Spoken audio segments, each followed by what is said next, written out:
चीन में आयोजित शंघाई सहयोग संगठन यानी एससीओ शिखर सम्मेलन में प्रधानमंत्री नरेंद्र मोदी ने सोमवार को सदस्य देशों को संबोधित करते हुए भारत की स्पष्ट और दृढ़ नीति दुनिया के सामने रखी।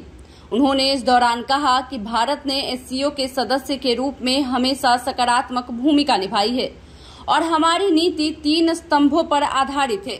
इस दौरान उन्होंने एससीओ के लिए एक नया नाम भी दिया। एस मीन्स सिक्योरिटी, सी से कनेक्टिविटी और ओ अपॉर्चुनिटी।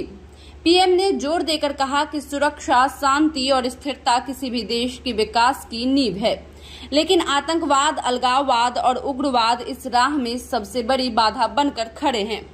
प्रधानमंत्री नरेंद्र मोदी ने अपने भाषण में आतंकवाद के मुद्दे को केंद्र में रखते हुए कहा कि यह केवल किसी एक देश की समस्या नहीं है, बल्कि पूरी मानवता के लिए साझा चुनौती है। उन्होंने साफ चेतावनी दी कि इस खतरे पर किसी भी तरह का दोहरा मापदंड बर्दाश्त नहीं किया जाएगा। उन्होंने हाल ही में हुए पहलगाम आतंकी हमले का जिक्र करते हुए कहा कि यह हमला हर उस देश और व्यक्ति के लिए खुली चुनौती है जो मानवता में विश्वास रखता है। उन्होंने सवाल उठाया कि क्या कुछ देशों द्वारा आतंकवाद का खुला समर्थन दुनिया के लिए स्वीकार्य हो सकता है। पीएम मोदी ने कहा कि भारत पिछले 4 दशकों से आतंकवाद का दंश झेल रहा है और हमने हमेशा इसके खिलाफ एकजुट होकर लड़ने पर बल दिया है।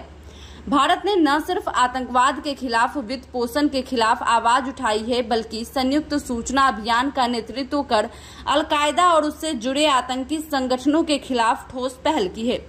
उन्होंने सदस्य देशों से अपील की कि आतंकवाद के खिलाफ लड़ाई में सभी को एक साथ खड़ा होना होगा, क्योंकि कोई भी देश या समाज इस खतरे से खुद को सुरक्षित नहीं मान सकता। अपने संबोधन के अंत में प्रधानमंत्री ने कहा कि एससीओ का मंच न केवल क्षेत्रीय सहयोग को मजबूत करने का अवसर देता है, बल्कि यह पूरी दुनिया को यह संदेश भी देता है कि शांति, सुरक्षा और विकास तभी संभव है जब हम आतंकवाद को पूरी तरह जड़ से खत्म करने के लिए सामूहिक प्रयास करें।